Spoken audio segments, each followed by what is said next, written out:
All right, let's begin the show. Good morning, everybody. This is Thursday, Eurotrade, and fingers crossed, the last sort of early time for this show. We're going to be rebranding everything next week. So today we are going to have a look at some levels that might be in play later on today and what Asia has done. How is the price behaving? So as always, I do have copper and I have gold, but we can look at some other metal markets, maybe even some energies, because today is one day after the inventories on crude oil, and usually a day after you can get a decent trade going.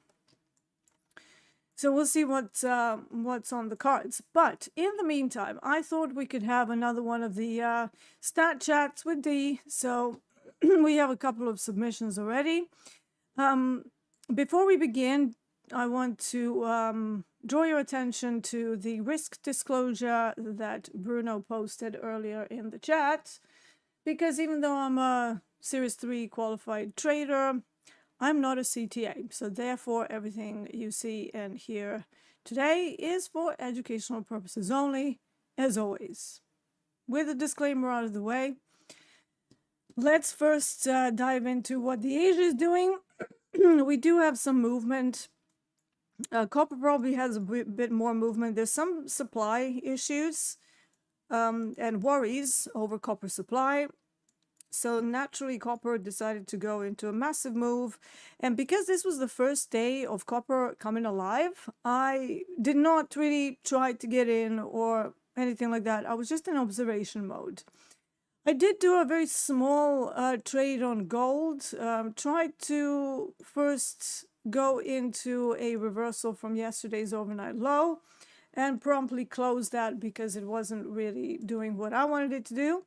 And then I did skim a little bit when we broke the Asia low, and it was definitely going into an initial bounce extension into a trend day, but I didn't hold it too much. So that was only like a tiny little trade of like $50, and that was it.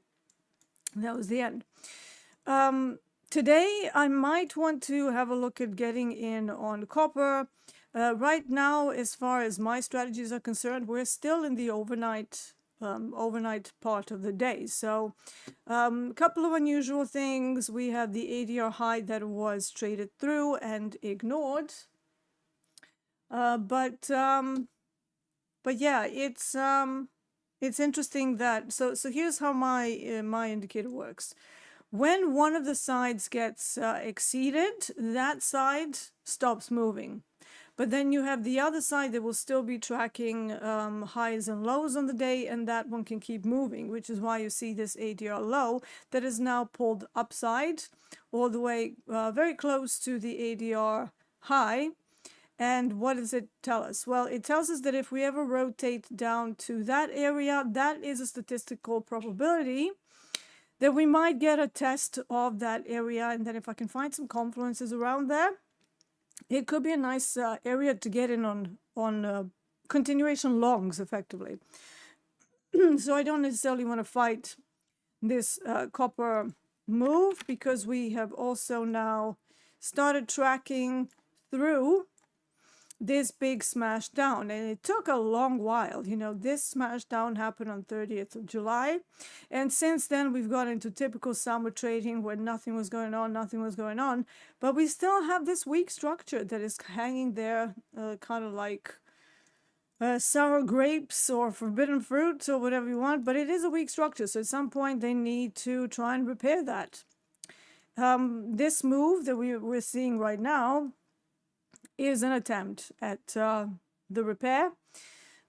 How far up they go, obviously nobody knows, but let's have a look at the monthly chart as well to see whether there's anything there. Okay, so I think out of all of the large time frames, I think weekly might be the one to reference. Where is the market shift before the drop? It's all the way up at 64.75. So I would be I wouldn't be super surprised to see that price go all the way back to 564.75. Why? Because whenever there's supply disruptions, the demand kicks up. And then you have these ridiculous moves. We're also coming into some colder weather, and I did say that because the copper is used in a lot of heating elements, that's actually a normal seasonal behavior for copper. Now, gold seems to have found a top, like I said yesterday, because of the way we were behaving the day prior. So on Tuesday, I had a pretty good day where I caught most of the drop. So it was during this candle. We struggled to get above the overnight high, and that's usually a bearish signal, right? So it's like, well, it can't even take out the liquidity from like the overnight session. So I decided to go into a short, and I held it for like over 300 ticks profit. And then yesterday, this whole thing started happening, but I don't know, somehow it wasn't as good of a setup for me. And I caught it really late because I wanted to see what the Asia low and Asia high are going to do. And once that kind of bled through, I was like, okay, maybe there's a trade here. But I wasn't really happy with the fact that it already fell so far down that I felt that my profit margin was probably not the best, even though it actually ended up going to my intended target, which was yesterday, it was 37.60. I think it missed it by, I don't know, about 9 ticks or so. But I literally just took, I don't know, I don't even know whether it was like 35 ticks out of it. So that was enough for me. And contrary to popular belief, all of these trending moves that look on paper super easy, right? They are always very, very tough for risk management. I'm still in the phase of testing my bots on one of the sims, one of the combines, because I did, and just as well that I'm still testing it because something went a little bit off with the price calculations.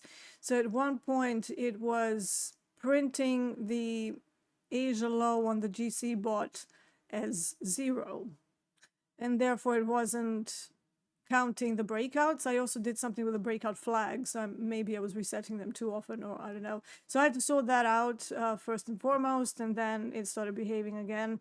So it's not yet production ready. It's not quite yet production ready. So any kind of trades that I'm doing in my live, there are going to be manual trades. But I am still, in that test phase. And I mean, it's so early days because we only started running the bot like about 5 days ago. So it was like Thursday, Friday. Finally got it to work. So yeah, it's early days, so it probably needs at least another week or so to iron out any kind of issues. So yeah, that's my overview for copper and gold. So gold seems to have found some sort of a top. And with that, maybe the takeout of the overnight high and then a continuation or even a consolidation just underneath that overnight high could be a possibility for any future trades. You can see the price is now inside the value for COMEX on gold. And if it stays inside value, I would be more inclined to run a responsive short, primarily because that would also speak to the change of sentiment where we open inside value from the previous day. The value area is nothing more but a distribution curve. So if you're inside the distribution curve from the previous day trading, it means the market is very likely in balance or it's changing its mind. So inside values is not what we want to see in a trending market, because it can be a start of something called the bracketing, basically just a fancy way of saying that we're in a consolidation. Very simple. All right, let's have a look at platinum. Platinum attempting to break out of the channel that has been building momentum and volume. This one is a 16 period moving average, not something that I use on the weekly chart, but even on this chart, you can see that it's still very reactive. So platinum still trending upside. And when I look at the daily chart, there was a little bit of a slowdown, and now we're seeing value-based rally formation. If you are a proponent of supply and demand concepts. And right now the overnight high is still being formed because this is now still the overnight session and for this purpose. And the overnight low is sitting at ballpark 1471. 71. Now the overnight high, well, it's still being established. Right now it's at 1520. Whether that stays as we get closer to LME and COMEX remains to be seen. But likewise, I'm going to be looking at how the price behaves around that overnight low and whether this is going to be just an excuse to take out this previous weekly high and then to smash back down. That could be an opportunity. Mean reversion D over here in the house. Contrarian, ever the contrarian. But if it sticks above the overnight high and above this previous high that we had at 1511, probably don't want to fight that. Like maybe if you get to euro close or something, that could be okay. But yeah, so platinum looking much more bullish than gold today.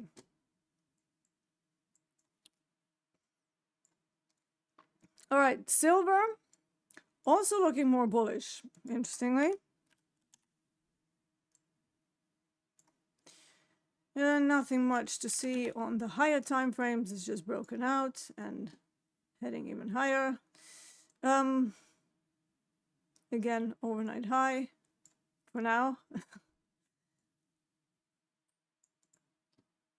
And then where is the overnight low? Let's have a look.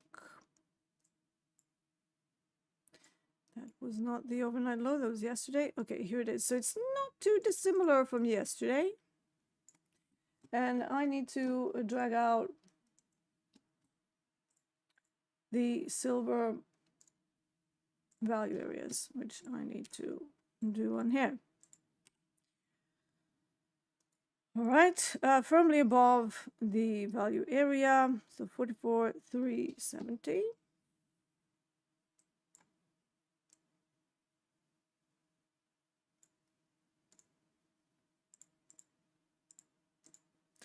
And then the value area low on silver is 43,970.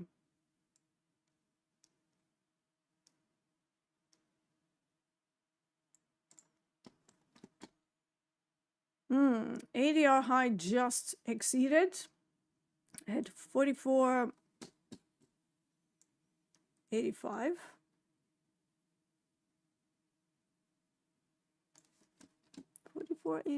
No, 44.88. Like that.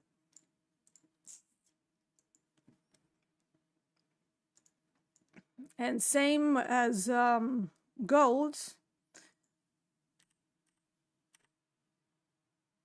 No, sorry, same as copper. The ADR low is going to start tracking higher now. But it's nowhere near at the moment. So right now the ADR low with the current day's high is 44,370. We have a confluence. Okay, so there's a confluence there. So at the moment, obviously it's subject to change, but the COMEX value high as well as ADR low that has been pulled upwards. Think of it as a kind of a volatility band, so it works with the market-generated information.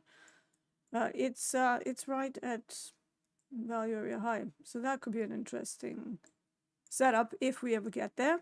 Of course, one thing that happens with really bullish markets is that they kind of use this smash through ADR level as a back test, and then they kind of keep going higher. That's definitely an option as well. So yeah, some nice movement happening for Asia. May it continue. Shall we look at the energies markets? So as always, I'm going to start with crude oil and with its correlated little bunny, RBOB. So what do we have on very large, massive time frames? Weekly chart. Bit rangy. Still a bit rangy. Okay.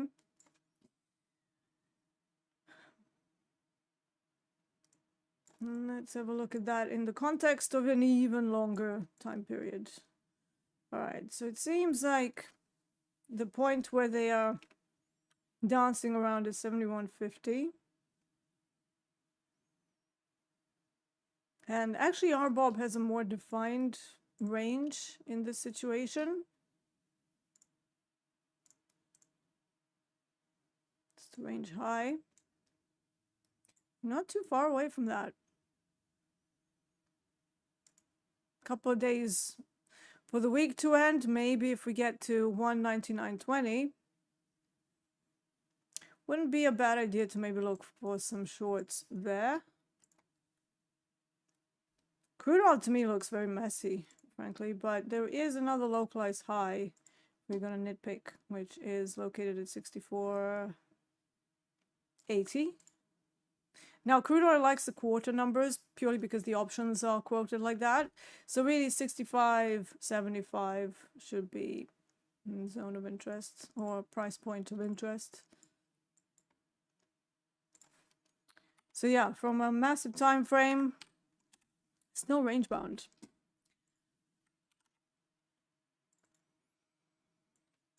Low quality supply on RBOB, so again another reason why this might want to hunt higher before they decide to turn it around. I don't think we have anything too much in favor of bulls on both of these markets. The inventories always tend to be a bit of a, I always call it the storm in a teacup. And yesterday was kind of better than some of the others, but usually that real move kind of turns up on a Thursday. So we'll see whether that happens today. And I'm just going to get the crude oil value areas. Yeah, we're underneath the value right now. So value low at 64.45.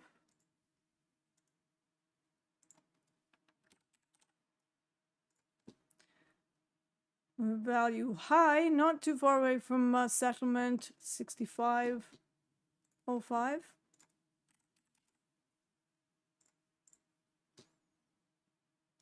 Just gonna mark this as a weekly high range, just so we know what we're looking at. All right, looking at average daily ranges again, all the same levels every single day. I know it's boring, but it is routine. 65.58 is average daily range high.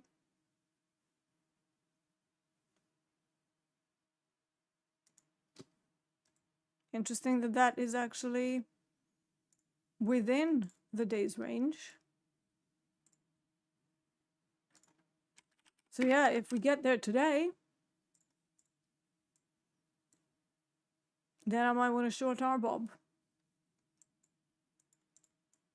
We're going to look at the options as well. And currently ADR low is sitting at 63.65, which is NYMEX value low. I think I mislabeled this. This is Val.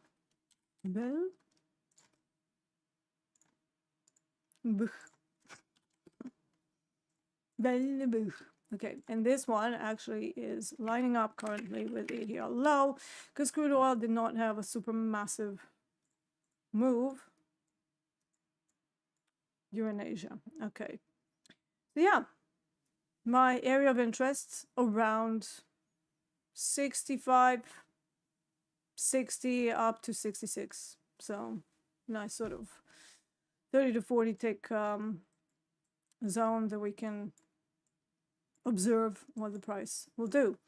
If it just starts to bleed down from this area, because we have the value area low in the proximity of the current price, but obviously it's still so early, we don't know where this is going to be for NYMEX. If it opens within about 0.5% from 64.45, below it, so that will be somewhere around 64. So if it opens around 64, 64.20, there's a very good chance that we go and test the value low first, and then it rolls over. So that would be the second option in case that we never reach ADR high.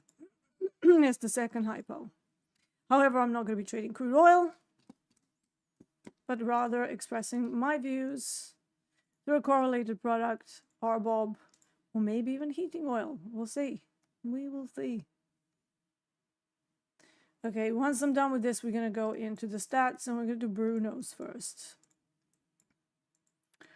When it comes to any options, level 65 is a gamma wall, so right where that value high is located. We have GEX3 at 64.50, so that was a level yesterday as well, but we overshot a little bit. All of the GEX levels are pretty close together. I don't really like to see that, if I'm going to be honest. I would like to see a nice big space between the two, and then to basically have that as a profit margin, right? But anytime the levels are within like 20 to 30 ticks of each other, it's like kind of like having traffic lights at every price point. 64.25, then 64, then 63.80, then 63.50. So yeah, not the best looking options chain, frankly. All right, so let's do the stats. So let's do Bruno's first. Let's have a look. All right, so Bruno has been trading COMEX. So yes, it's our lovely moderator. So only COMEX, no more NQ. Let's have a look at the numbers. I mean, this is really good because super high profit factor, super high average win and average loss. I mean, with this sort of average win and this hit rate, this is like, you don't need to be right too many times. However you spin it and however many kind of losing days you kind of string along, as long as they're controlled, that's an extremely, extremely high combination. So yeah, is that the market? Is that the skills? Probably a bit of both. You know, I do like gold. It has been trending quite a bit. So your most active day seems to be Thursday. Okay, let's have a look at the number of trades. Oh, I like this. I like this a lot. So 5 trades, 3 trades, 5 trades, 2 trades, 1 trade, 3 trade. Nice risk control. I've got to say, your losing days are nothing compared to your winning days. This is excellent work, Bruno. We like it. Sticking to between 1 to 5 trades. You know, what's not to like? I love that. But yeah, the thing that I love the most, that even though you had 4 losers here, those are not touching even like one of your bigger days, right? So your one day was able to cover all of the losses. So if that continues, I really like seeing that. You're being super controlled on the losing days. You are not increasing the number of trades on the losing days, so still maintaining 1 trade, 3 trades, 1 trade, 2 trades. Yeah, this is good risk control. So, yeah, not much to say here. Keep it up. Obviously, nobody likes to lose, but you have to look at the things on a longer time frame. So what tends to happen with more novice traders is that as soon as you have a losing day, your self-esteem and all of your ships have sailed, and suddenly you start to beat yourself up. But if the loss is controlled and you know you can bank, like you know that your winning days are much bigger even than like 2-3 days of a loss, that's the secret. If there is ever, if there is a secret, that'll be it. So yeah, I love that. And it's not a super small sample size either. This is like 2.5 weeks of trading. So you're still maintaining this crazy average win, average loss. And you know, if you've been trading gold, I can see how that's possible, because gold, if you are decent, like not even super skilled, but if you're decent at reading price action and you're using appropriate stop losses, it's you know, it's very, very possible to have the big 4, 5, 6 R trades. Like on Tuesday, my trade, I think I usually have like 4 R multiples as an aggressive target, but the price just went through it. I think it ended up being a rare sort of 7, 8 R trade.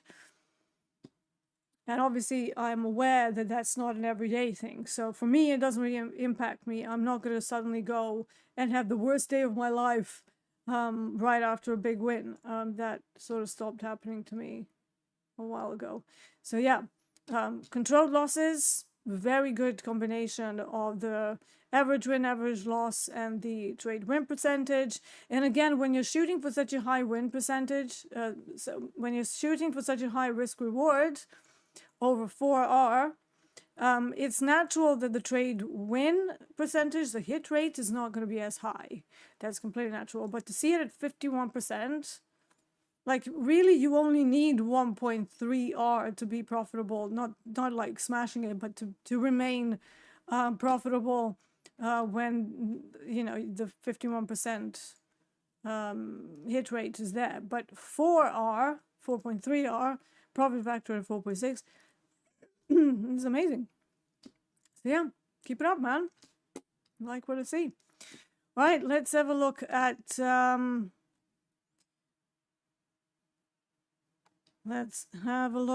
Abdul. Okay, I see Rick has also submitted the stats, so let's have a look at Abdul.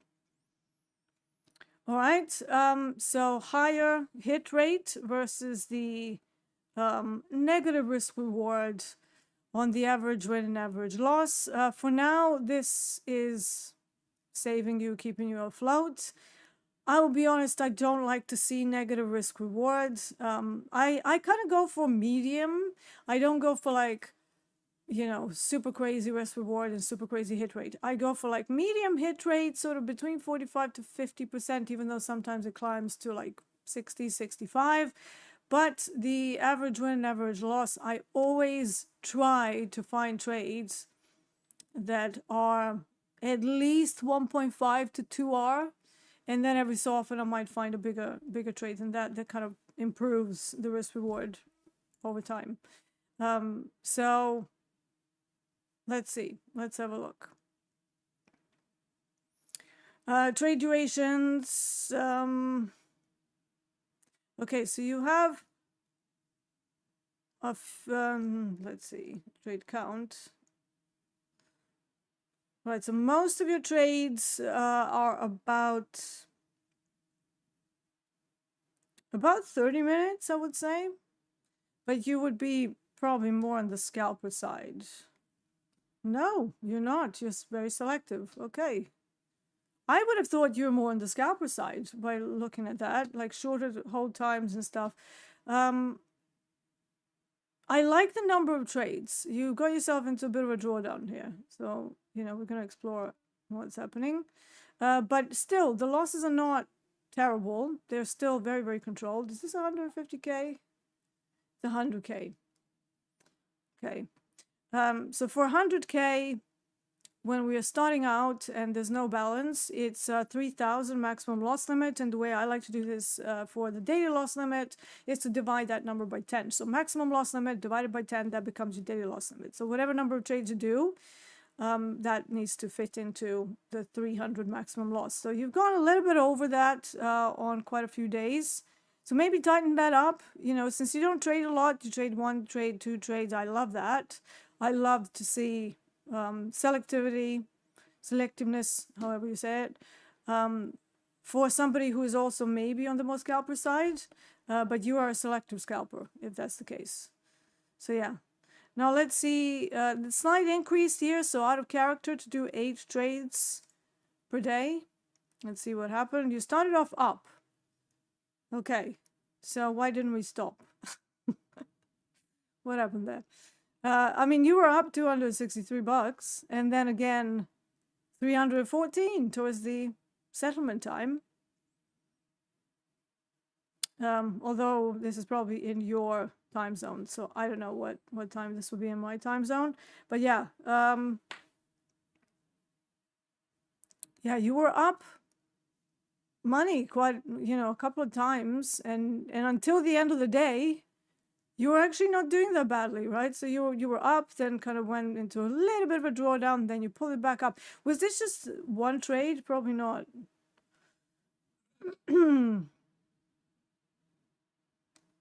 So let's have a look.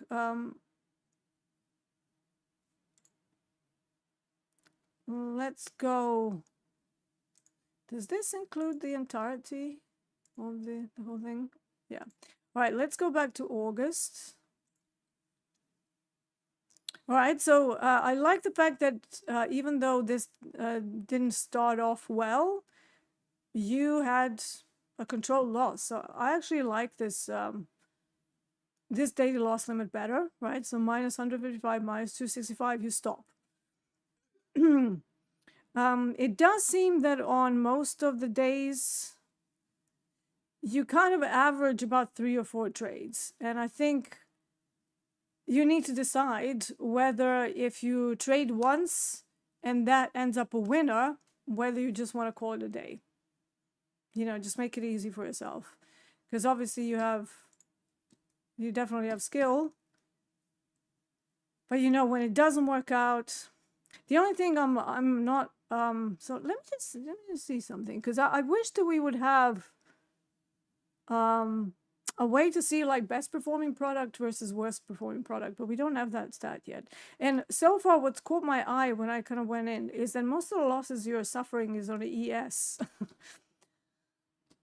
Okay, this one was GC, but you only tried one. What about this one? So this is a mix, so a bit of NQ, a bit of ES. Okay, what about this one? Yeah, so every time I look at the stats, the losses are ES. So maybe ES is not something to consider. Let's see what happened here. This was all GC, yeah. So that's kind of what I'm seeing as I'm you know, I'm kind of clicking into the day.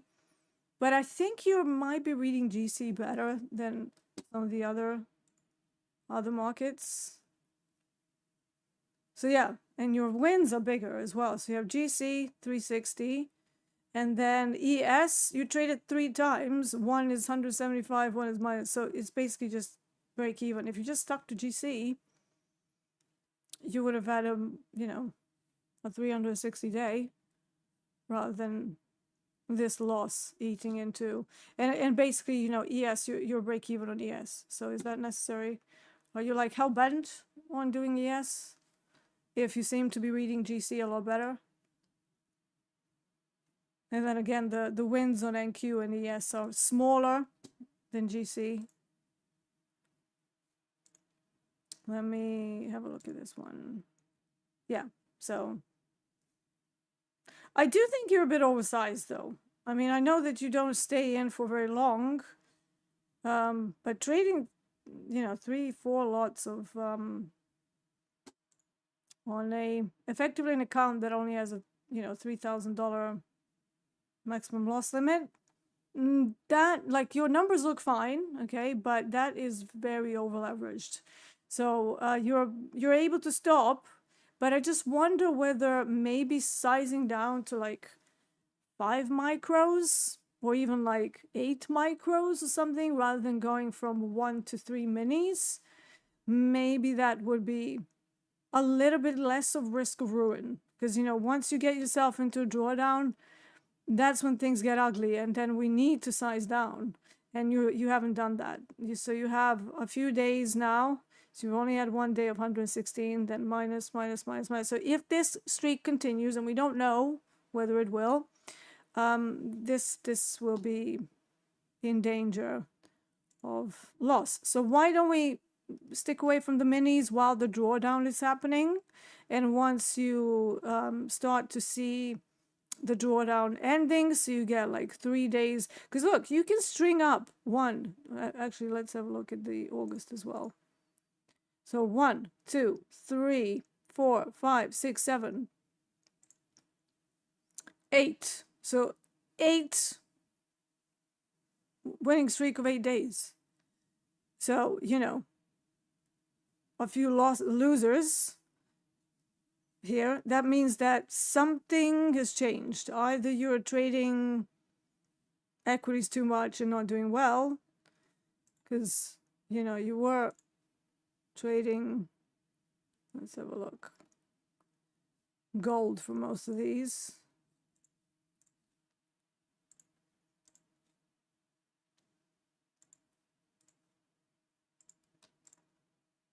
Yeah, so I don't know, something's changed here. But because you can string 8 days in a row, just size down and then look for that that consistency to come back, right? So so size down, deal with a drawdown, get some cash back, you know, as time goes by, and you regain confidence, because a drawdown is not necessarily, well, it's definitely not a P&L problem, it's a confidence problem, you know. And then the streaks just start mounting up, and if you don't change anything whilst you are in a small drawdown, that starts to affect you psychologically. So then you have to repair that mindset first before you can move forward.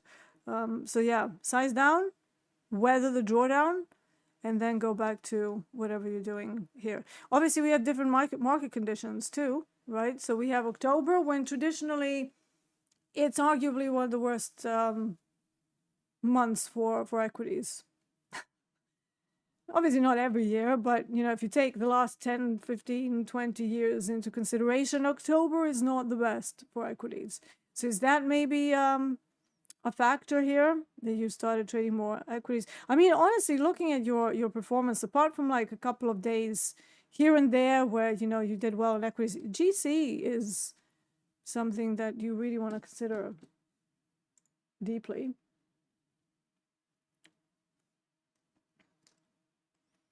Edward is asking me, do you not trade Mondays because you don't trade well that day? No, I don't trade Mondays when there's no setup. I will trade it if there is a setup. All right, let's have a look at Rick. All right. Again, so 66%, decent accuracy, but on a 1-to-1, again, I would like to see this a little bit more positive, because on a 1R, so 1-to-1, your cutoff point to break even is 56%. 56% to remain sort of profitable. And, you know, it's commissions, it's a whole bunch of other stuff. So if your accuracy starts to slip, just worried that this combination might be a little bit tricky. But it, you know, let's see how many trades you do in a day, because it's very, very dependent on how the trader is doing things. All right, so Rick, what do you want me to do with 2 days worth of sample size? It's way too short, man. It's way too short. I need to see at least like a couple of weeks, and then we'll know where we're at. Is this a combine or an XFA?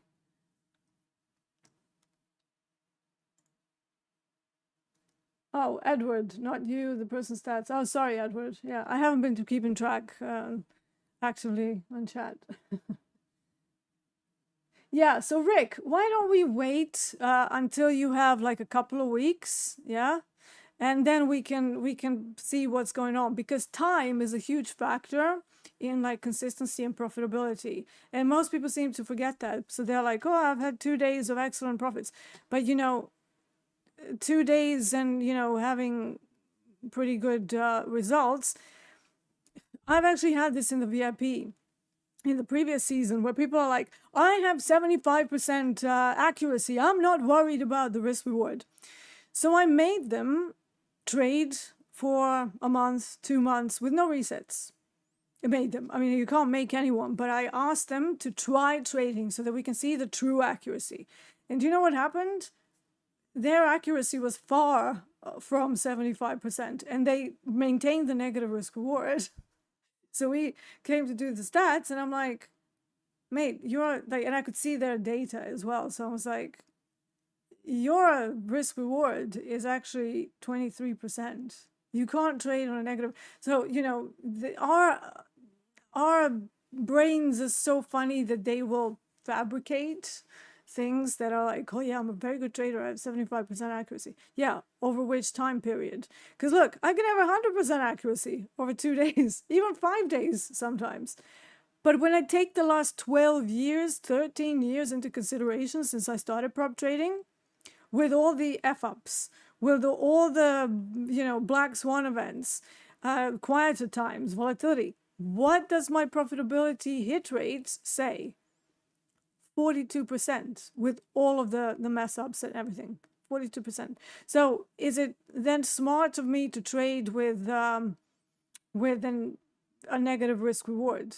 No, because over a period of 13 years, that would be a losing system, right? So I always go to worst case scenario. And even if it's a worst case scenario, let's say that my accuracy drops to like 30%, if I maintain 2 to 3 hour risk reward, I will still remain profitable, right? So yeah.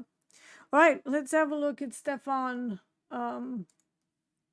Stefan's stats, and let's get rid of this. Okay, sample size. So let's check sample size first. Anything? Oh, this is a good sample size. Okay, couple of months. Right, let's see what's going on. So from the beginning, what's the size of this? What's the size of the account? I think 50K, right? Yeah. Okay.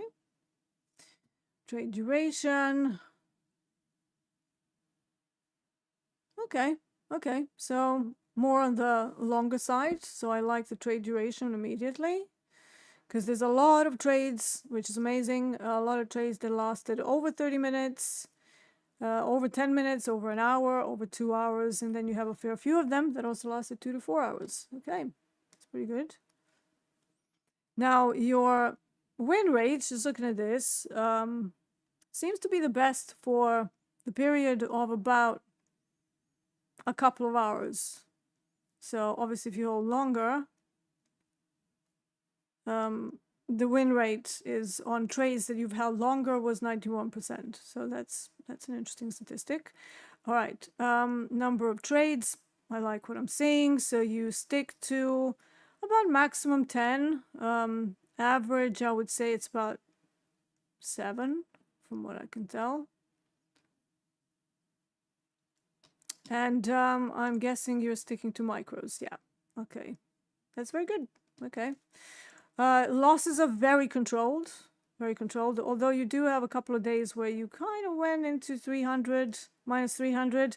Again, on a 50K, especially in the beginnings of the account balances, not really being built up, right? So you just start with the maximum loss limit.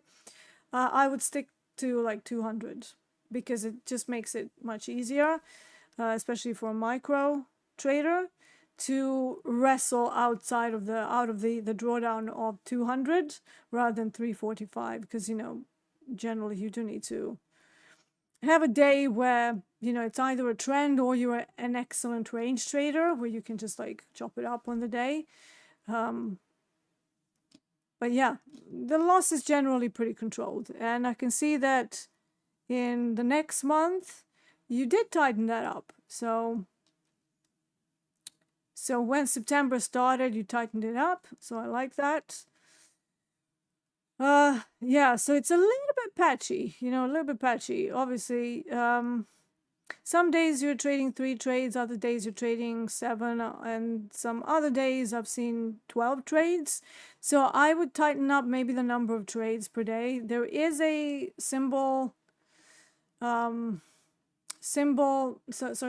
trade limit, the number of limit of trades per day in the risk settings. So let me just go into this to see whether it's right. Stefan says, I have a little problem to stop trading when I start losing, so some days get a little out of hand. This is also why setting, rather than the daily loss limit for you, I would say trade number limit as a measure of stopping you on the days when things don't go right, and then you just kind of keep going. So I can see that happened on this one. Yeah.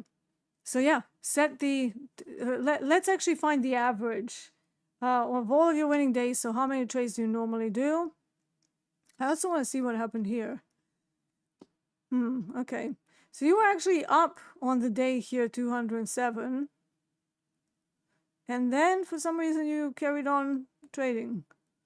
So, I mean, 207 on micros, that's an excellent day, especially for just, starting to build the account. So why don't we just take your profits and lock yourself out on that day?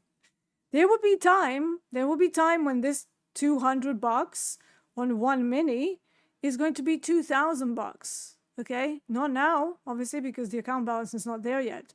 But think of it in terms of percentages.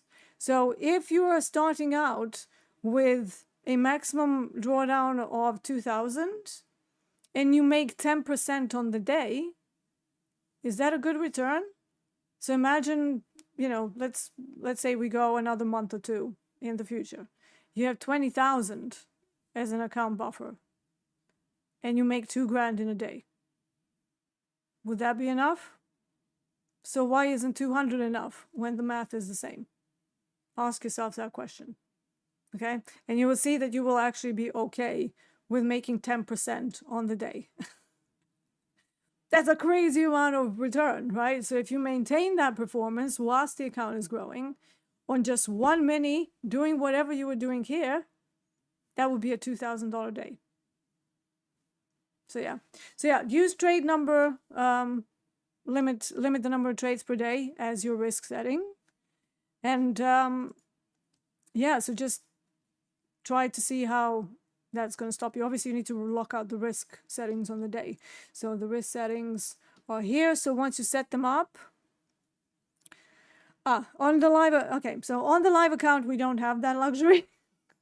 So we do have some other things, but we don't have stats and we don't have the number of trades per day. We have symbol blocks, symbol limits, but as yet we do not have the number of trades per day. So that's only in the Combine and XFAs. But whilst you still have that option, there is another section here in the XFAs where it says limit the number of trades per day. So set that to 5 and then lock out. Maybe 7 if you find that you can kind of battle it out and you basically start on, like, well, let's say maybe one trade doesn't work out, but then you're largely able to come out of that, then you can keep it at 7. But maybe keeping it at 5 might make you think even more about the setups that you're taking. That could work as well.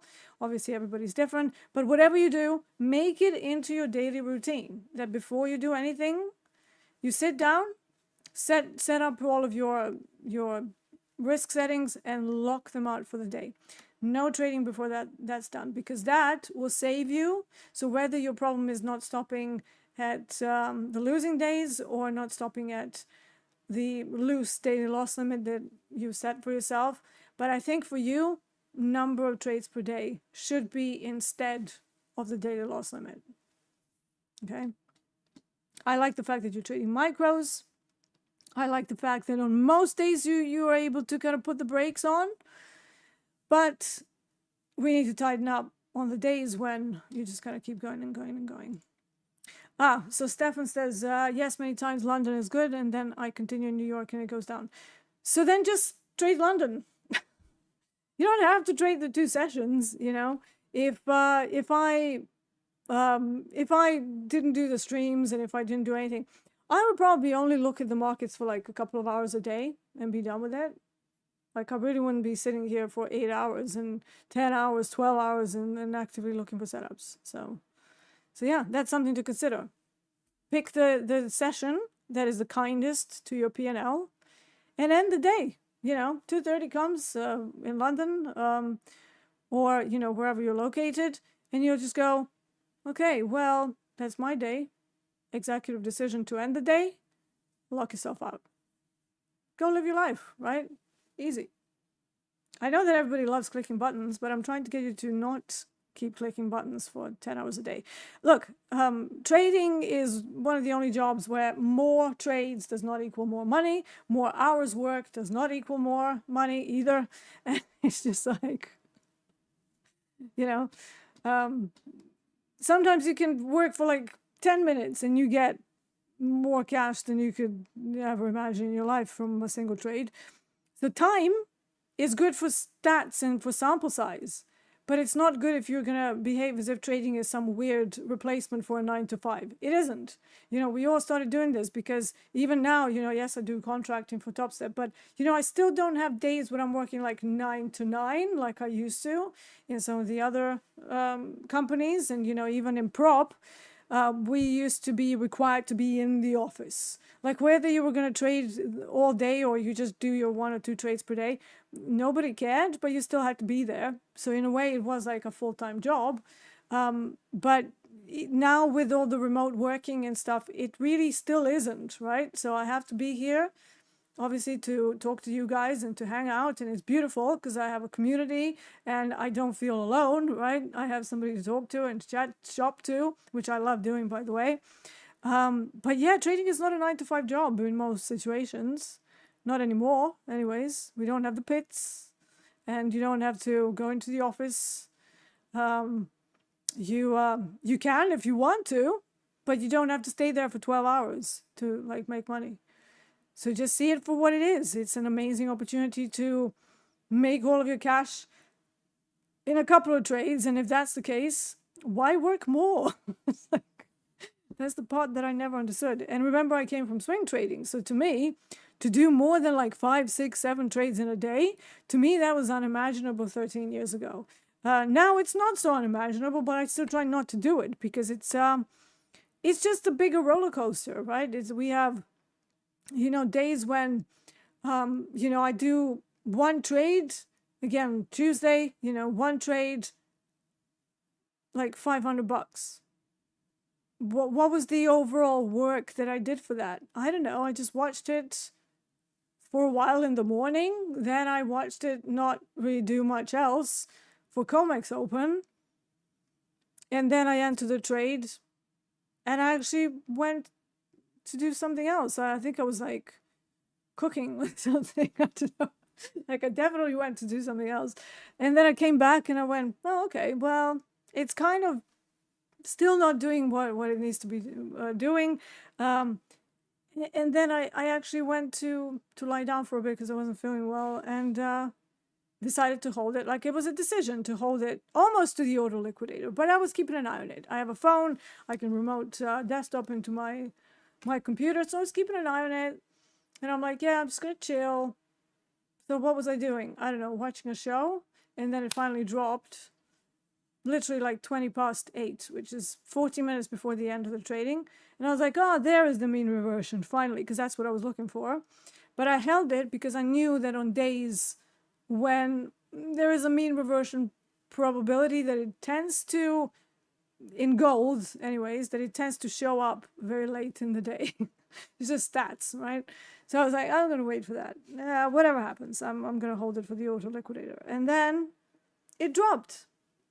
So I was like, that's nice. So I made money, didn't exert myself, didn't make my eyes bleed by sitting here for 12 hours a day just clicking buttons like a lunatic. But yeah, so yeah. Reevestone says, after listening to this, I made 311 on the London session and locked out for the account for New York. Brand new funded, 15% on the day is good. Yes, Well done. Love seeing that. Exactly. So just scale it up in your head. It's like, well, once the account is there, and it gets there faster than you think. You know, especially if your skills are already there and you're very controlled with your losses, that buffer comes within like a month, 2 or 3 for a lot of the people. So, you know, it's not like years in the making. It's like, oh my God, it's going to be years till I get there. No, like once you put all the puzzle pieces together in trading, again, time is good for sample size, but once all the puzzle pieces are there, the account balance just starts growing. And then you're like, oh, how did I get here? Oh my God. So 15% of the day, it's amazing. That's like a crazy return. In which other job can you sit down and make 15% return on investment in like a few hours? So yeah, so let's just start putting percentages in relation to the account balance, and you will see how ridiculous people are for wanting to make, you know, they do a 50K and they're like, oh, well, I want to make to $1,000 a day. It's like, you're working with a $2,000 account. So what, you want to make 50% every day? Is that possible? No, but 10%, 8%, 12%, that is possible with good risk control. So love this. Absolutely love that. All right.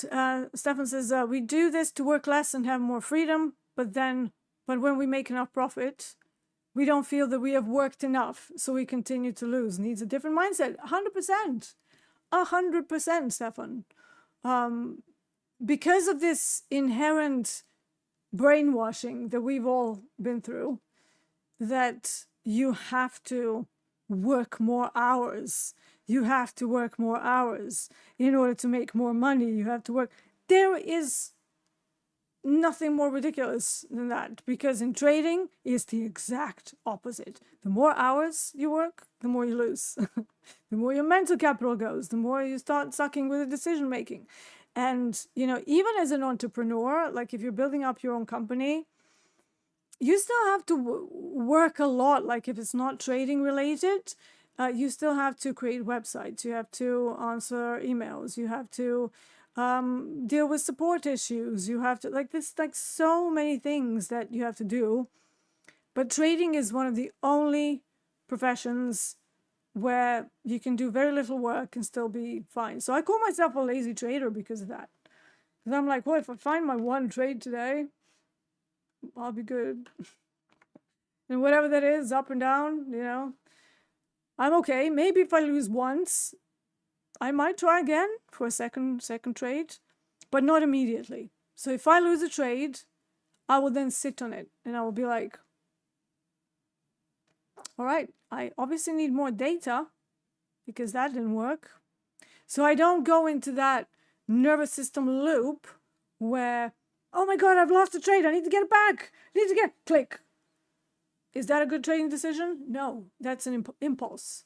And I've gotten very good at just ignoring impulses. So I literally just go,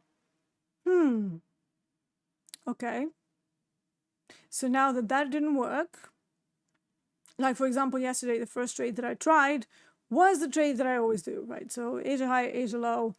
I'm like, well, it's down to Asia low. There's the ADR there as well. So I'm going to see if when we come back into the range, maybe I'll try this again. So it came back into the range, but I didn't like the way the whole volume was looking at the time. There was no real momentum to the opposite side. So I killed it for minus 35 ticks or thereabouts. So I was like, okay, so that looks like it's going to continue. And then I look at what I have on the profile. So I was like, well, I have one mofo of an initial balance extension. It's just continuing. All of the volume is still very much skewed to the downside. Negative delta that is not massive, but it was just continuing to build. And I'm like, okay, so what do I need to do now? Well, I need to wait until we're below the Asia range. And then I'm going to try a trade. So that took like another 2 hours before I was actually in that short trade. And then I killed it early because I was like, well, I held it for an hour, it didn't really move. And I'm like, I think I've had enough of this.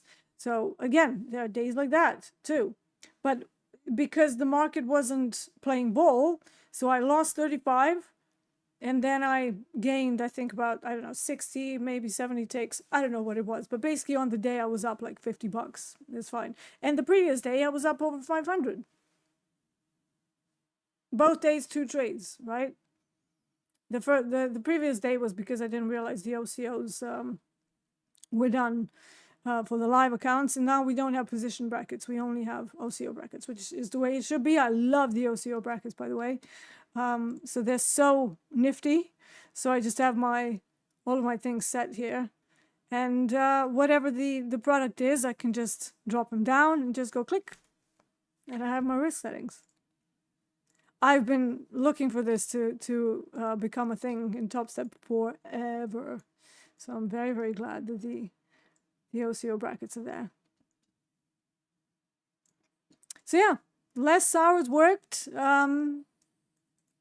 Be more lazy, I suppose, is the theme of the day here. Rick No says, is there a way to catch your setup without staring at the charts all day waiting for it to appear? This is something that kind of confused me about this particular aspect of trading. So Rick, it really depends how you trade. So for me, if I am working on the basis of a particular level where I want to either be a buyer or a seller, or to maybe look for a breakout, obviously I don't have to sit there and watch it. I can just plop in, like for example, let's go back to the metals, and I can illustrate what I mean. So for example, gold, let's go to 30 minutes and increase this.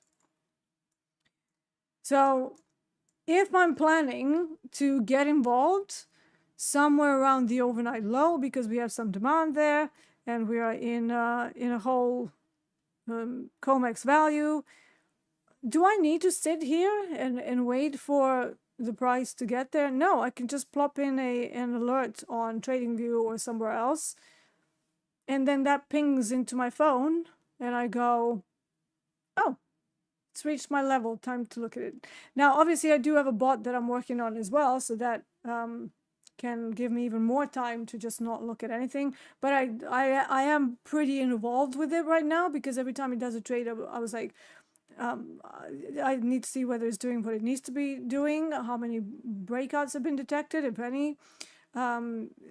Is it saving the flags from the previous breakouts? Yeah, was this a historical or a real-time breakout in the code? Because obviously if I run the bot late, if there was a breakout, that's not going to get picked up in real time. So I have to use a historical scan, look back function to see whether the breakout has been done before in the time frames that I'm looking at, and then to flag it so that then the bot can act on it. It's a whole thing. But in general, if you're also working off of the levels, you can just use something like TradingView to plop an alert and go about the rest of your life, right? And then when it's there, you can come to your trading desk or computer, laptop, whatever you use, and then go, okay, it's there, let me watch price action. But if you have another way, or like, I don't know, maybe you're just looking at Bookmap and you just want to see some absorption, unfortunately that doesn't lend itself very well to you not being there and watching the market.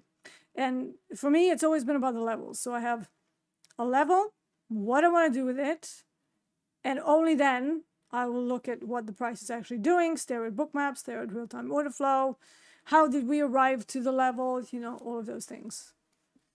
So yeah, to answer your question, depends on your style, right? Sam says, thank you very much for your insightful and wise advice. Your thoughtful guidance is greatly valued and has made a meaningful difference. Thank you. It's a very nice message. Maria C says, can you teach us how to use the brackets? I can only tell you what I did. So this is the live account. That is a different thing, because I think on your combines and XFAs, you still have position brackets. So you can use that. That's like the old style thing where you're dragging the stop losses and targets to your intended things, or it places kind of a position bracket that is still connected. So OCOs are similar, but they are pre-made in ticks. So in order to use an OCO bracket, I will always use a dome, but I think you can also do this from the orders. It's just I never use it, so I can't teach you to do that because that's not my way. But I always use a dome. So what you need to do is you need to click on the cog, and then you need to create a bracket. So let's say I am trading, let's say I'm trading RBOB, then I want to create an RBOB bracket that is going to be the risk setting for what I use on RBOB, which is going to be 65 ticks for stop loss, and then about 230 ticks for a target. So you put 65 there, so I like it in ticks, and then 230, and then you say create. So what that's going to do is it's going to create a bracket, right? So now if I go to RBOB, or I have another dome on there, all I need to do is just drop down and select it, and then it's going to do it. Obviously I'm not going to do it now because it's a live account.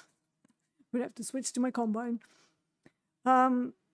But yeah, so very, very easy. And then if I'm trading GC, and let's say that I see a smaller setup, maybe it's a range-bound day or something, then I will use 35 ticks, or maybe I will use 70 ticks. Depends on the volatility of the day. If I'm trading crude oil, maybe I want to create a bracket that only uses 20 ticks because it doesn't move that much. It's a less crazy product. But yeah, so it's really, really easy. So just go into the cog, create your bracket, add bracket, name it so you know what the hell it is, and then it's there for you. So far, very straightforward. So yeah. And yeah, on Tuesday, I didn't realize that they removed position brackets because I didn't read an email. So I open up a trade and I'm like, where's my position? What's happening? That and then I noticed there was a thing that popped up. It said, well, you have auto OCOs now. And I'm like, yeah. So I immediately killed it and I went into creating the OCO brackets. So I was like, hey, OCOs. Menzo says, what does ADR low refer to as the price line? ADR low, average daily range low. It is a quantitative extreme to the downside. And when we're still in a normal, regular day, ADRs are not expected to be super exceeded. So it has a twofold function, I suppose. So one function is to look for the exhaustion range, because statistically that is how many ticks we've traversed on a regular day. Now, when you have a situation of copper where we just smash through the entirety of the average daily range, the way I calculate these is that one of them that exceeded the quantitative extreme first stays there. But the other one that was never touched to the opposite side, it starts to track upwards. And this is why on copper, we have the ADR low and ADR high so close together, because ADR high was exceeded and ignored, but then the price continued higher. Now we're actually testing that, and we're on one VWAP. So maybe that could be a trending move. So let's see what that looks like on a 5-minute chart. That could be a trending setup.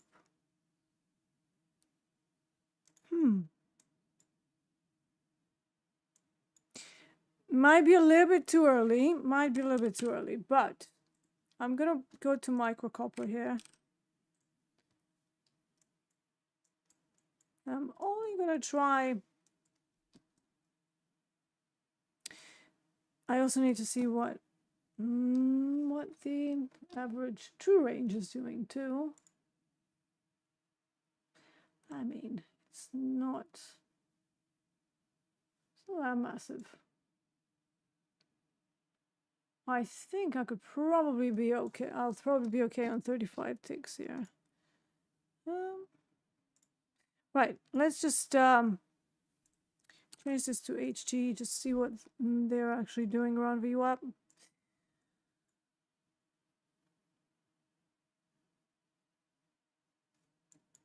And then we'll see if we can get maybe a trending move on a pullback from this area. But yeah, ADR low is a quantitative extreme. So yeah.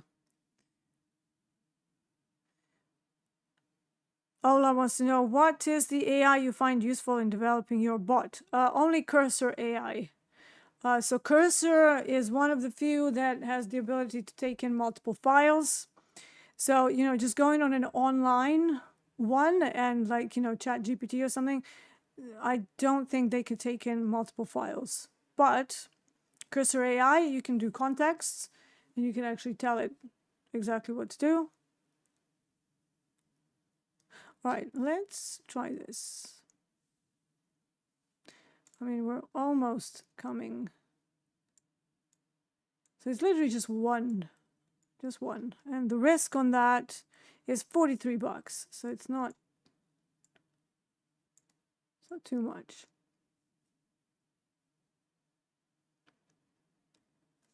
So we'll see.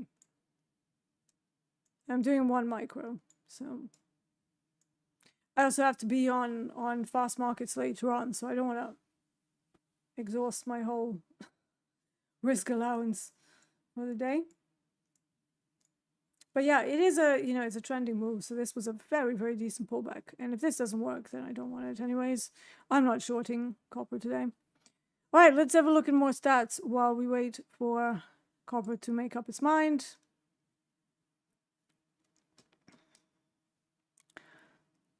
XFA from July. So who is this? Bruno.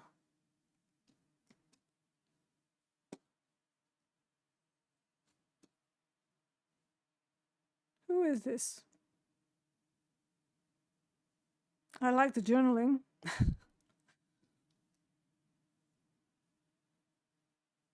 From MASH. Okay, this is MASH. All right. Sample size is pretty sizable. That's good. Let's have a look. So first things first. Okay, so you are more on the very negative risk, and the trade win percentage is what maybe makes this viable. I just need to check something over the break even because I don't get a lot of people with 0.48 negative risk reward. So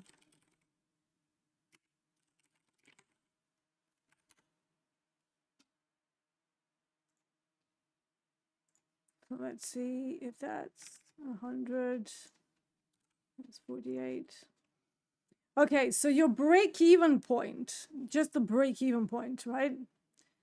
It will be 67.5%.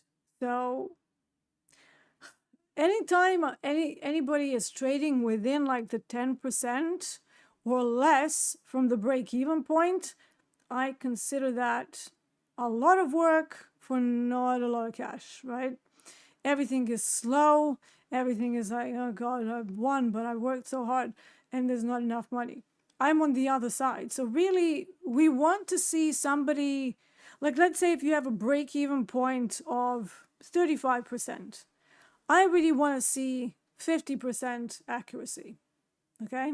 That makes it all stable. It means that you're not doing terrible amounts of work and you're actually smashing it. That's what I want to say. Every time I see these sort of combinations, really you should be more 80 to 85% on such a negative risk reward. This is very negative. So that's the thing that I'm not liking here. Let's have a look at the trade durations. Okay, so you're kind of not terrible, but you do have most of them in in, let's say, the 10 minutes up to an hour range, right? And your win rate, I mean, you like to close your trades very quickly, don't you? So what is the reason for that? Is that you just wanted to book some profits, or do you take all of it off? I'm just really intrigued here. And you know, then we have a few of them where you held for a ridiculous amount of time, which is kind of not really agreeing with this strategy. So it's like, was this just marrying a trade and not wanting to give it up, or because that happens. Dum, dum, dum, dum, dum, dum, dum, dum, dum, dum, dum. And then it's like, ugh, took a whole day and then you still lost. Yeah, so we don't want to marry our trades. If you're a scalper, if that works for you, then don't try to hold trades, you know, for forever and ever, because that's a personality transplant. So yeah.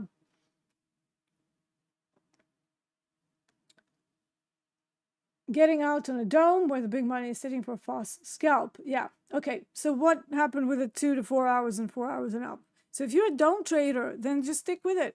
There's nothing wrong with it. Like Eddie Horn, our beloved Eddie, he's like that. He just looks at the dome and, you know, takes the money. So here is what Mash is saying.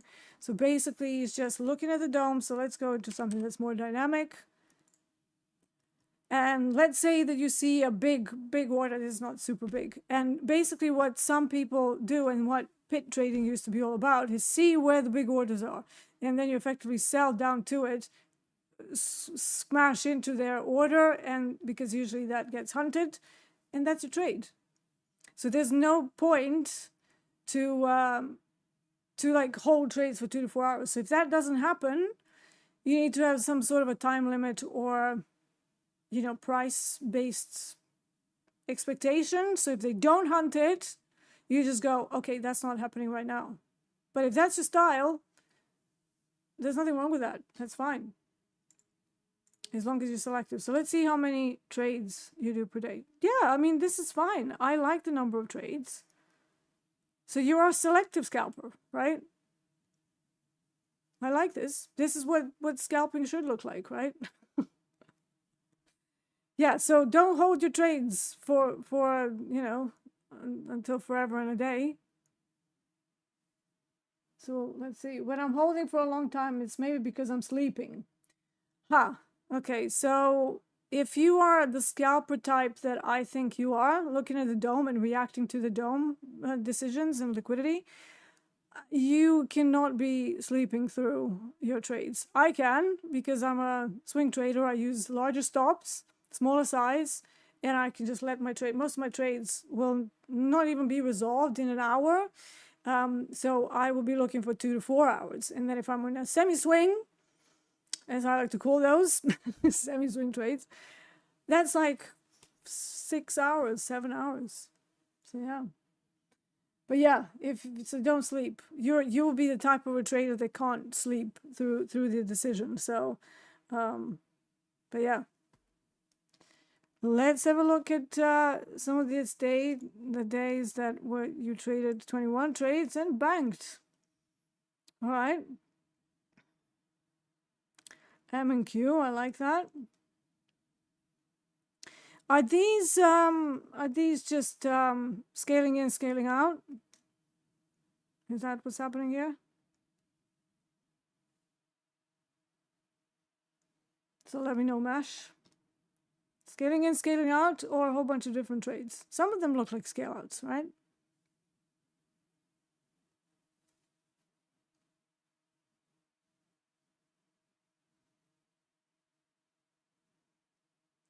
Whoever has orders and slept through is going to wake up with a shock. Not necessarily. It really, really depends on your style. Obviously, don't sleep through massive releases. Yeah, Mash says yes. Those are scale outs. Okay, cool. That's fine. So yeah, I mean, I don't have any problems with this. The only thing that I said, it would be preferable if maybe you tried to look for the dome opportunities to hunt liquidity that have a little more juice to them, right? So let's say ES has a big, or NQ has a big order up top. So how much distance from your current price to where you think they're going to hunt it is available? And if you can flip that to be closer to 1-to-1, then you'll be very stable. It's just with anybody doing 0. Less than 0.5 R, this trade win percentage cannot slip. Like if it slips to 67%, which is an amazing hit rate, it's an amazing hit rate, and yet you'll be break even. So I don't want to see that. I really don't. So I would also want to see you very stable, you know, and to make more cash, right? But you're doing really well. I like the fact that you're selective. I like the fact that you're really controlled over the number of trades. Again, another selective scalper. Nothing wrong with that. So yeah, maybe just try to push your negative risk reward to 0.6, 0.7 if possible. Otherwise, keep it up. I've got no problem with this. Yeah. Some good trading here, guys and girls. Awesome. All right, so we've got 4 minutes left. My trade is ungluing itself from my entry. Trading peanuts again this morning because it's the wrong time of the day for this, but I'm just kind of thinking, well, it's going up, isn't it? And we've had a big pullback. There's VWAP, there's my ADR low that's pulled back down, so... But this is not going to be a trade that I hold for many hours, because obviously I have fast markets to get through. So it is going to be like a little buffer. Little buffer trade.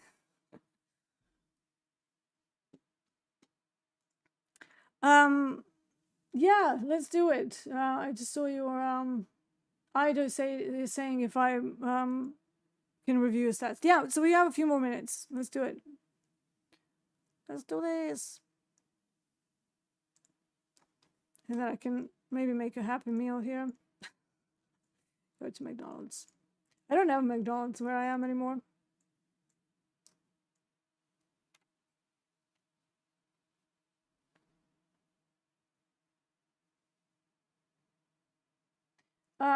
Naki Esther says, please, on a 50K account, what is the best reward to risk? There's no such thing. Everybody's different.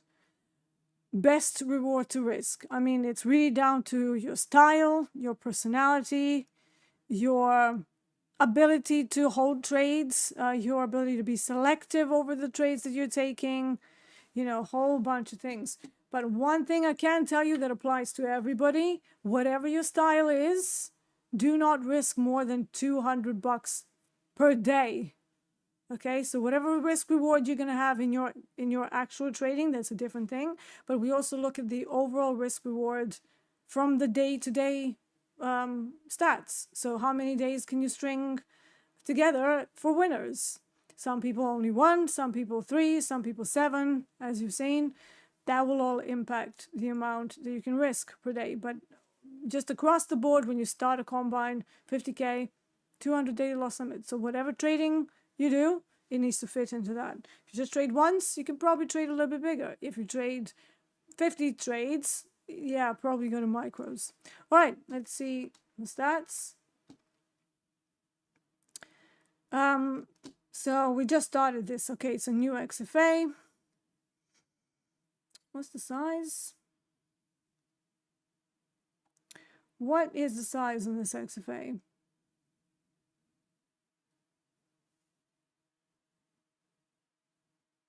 T3 Metrics, Tom is there, says great advice, loving the stream, thank you.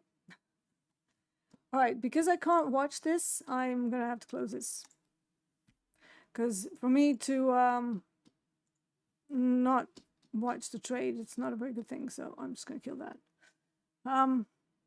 So yeah, what is this XFA? Can we see that somewhere? 50K. Okay, thank you. All right, so 1.3 risk reward overall with 48%.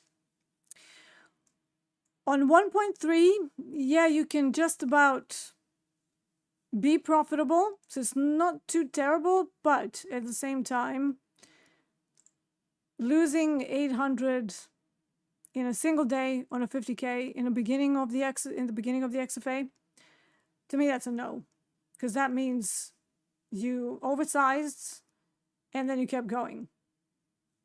So trading 5 and 6 MNQs is too big for the beginning. But like MNQ 2 or 3 micros, you can make a lot of cash.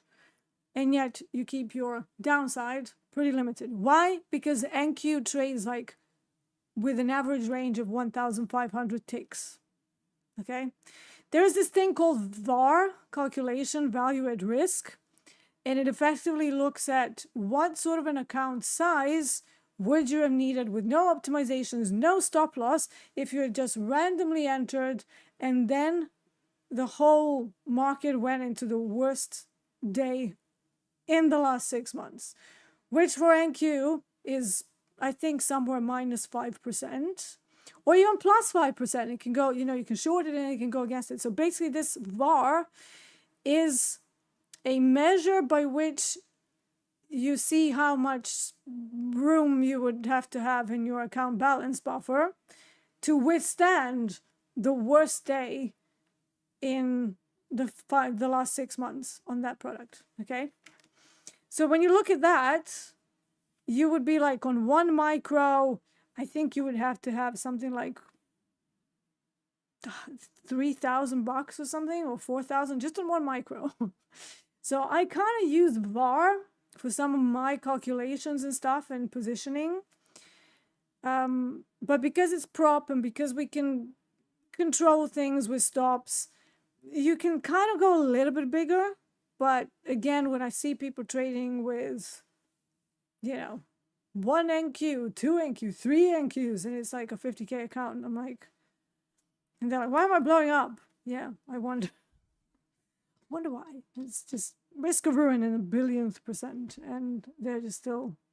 So yeah, to me, with the way your winning trades are, your winning days are, another thing that you can consider is to add up all your winning days and divide them and see what sort of a number you come up with. So let's do that.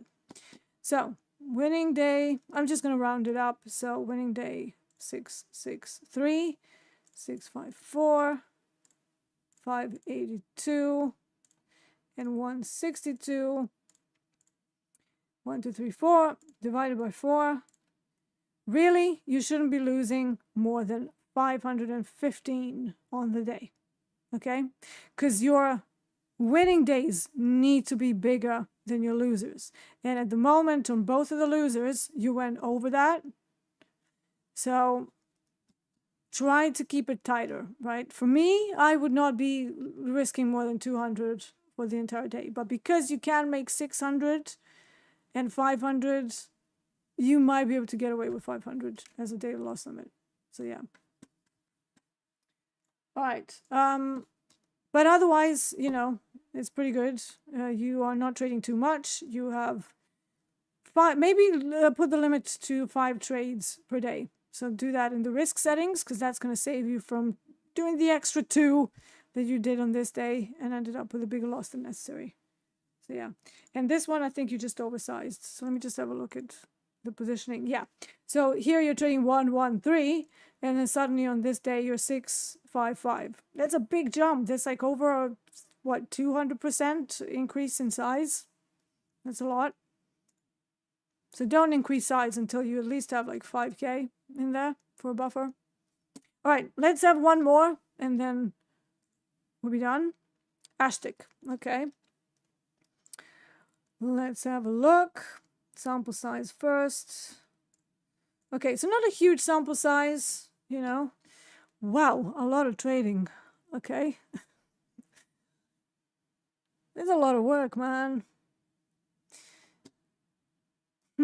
Again, negative risk reward. So we have a scalper, 76%. I would again be careful. because if this slips to 67, even though this is a crazy percentage, but it's still only barely within like 9% of the break-even point. So I would aim to, like, I know that increasing accuracy is a very tough thing, but increasing the profit margin on your actual trades, that's pretty doable, because you can always choose not to get involved if, let's say, the trade just doesn't have more than 0.5 profit margin inside it. Not a terribly big sample size. So I want to see what happens when you've been trading for like 2 weeks, a month, and then we can see whether this accuracy of 76% still rings true. But let's have a look. So this is way too much size and way too many trades for starting the account. Let's have a look. So a lot of scalps on NQ and GC. Just out of interest, why so many trades on GC when that's a trending market? And sure, it sometimes gets stuck in a range, but most of the times, I mean, if you find a decent setup on GC, it just keeps going. So, you know, jumping in and out of trades on GC, to me, is counterproductive, because you can make so much more just on less commissions in one trade.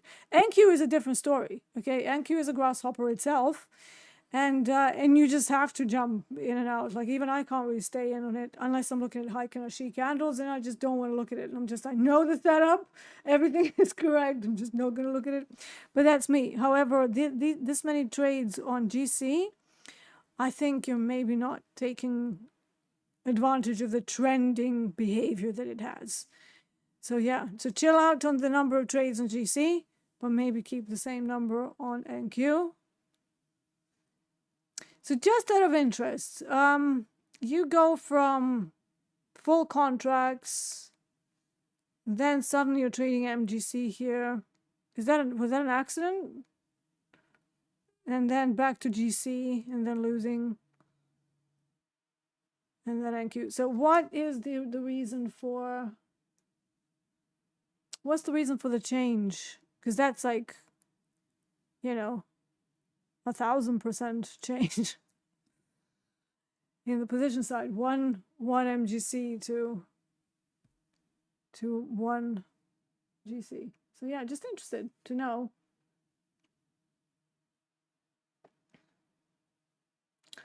Yeah, Edward says that open at NY Open, your account can go south very fast, trading more than 1 micro. Yeah, let's see what happened here.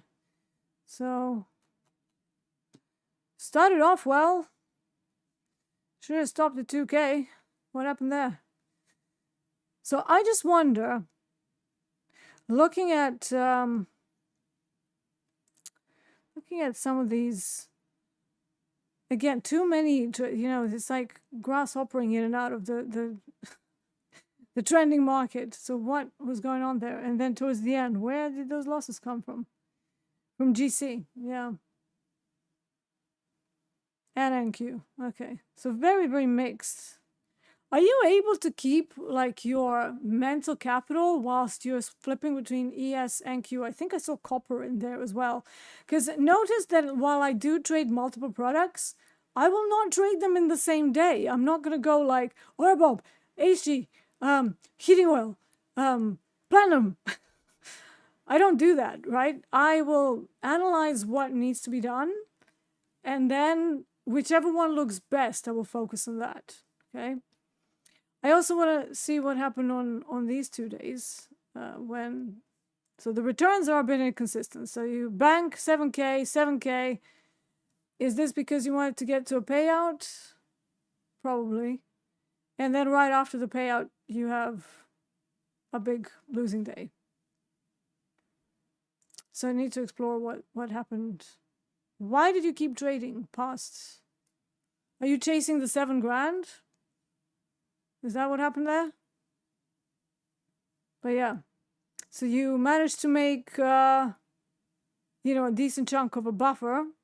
Now you need to save that. Like if you continue to have 3K losses, this 7K and 5K are going to be gone in a few days. So this is why I want to see what happens with you in in a month. You know, let's build this account and let's see what happens, because that's going to show you the true state. Time is the only judge of anyone, right? Time, you can't escape the entropy, chaos, and the only way we can see stats is through time. All right, that's going to be it for all right, Ashtik says he's new. Okay, well, I mean, size down if you do. That's one thing. Anyways, this is it for today. I'm going to go save my voice a little bit for fast markets because I do have another couple of hours to do. Thank you for joining me. With some luck, we are going to have the new time on Monday for the metal markets with D, which is going to be the name of the new show. Same thing that we're doing now. So multiple overviews of metals and a little bit of energies as well. Now on Monday, I will probably have to go to another co-working space, which is not really a co-working space. It's actually the person who sells dog food. He's got like an office up top because I have a power cut, so I won't be able to do it from here. But yeah, he has kindly offered me to maybe just stream from their offices up on the shops. So that's probably where you're going to be seeing me. Yeah. So exciting. Anyways, let's see what the day brings. I will be on fast markets later on. In the meantime, control your risk, trade safe. This was Zero Trade. I'm Marcus Talker D, and I will see you soon. Take care.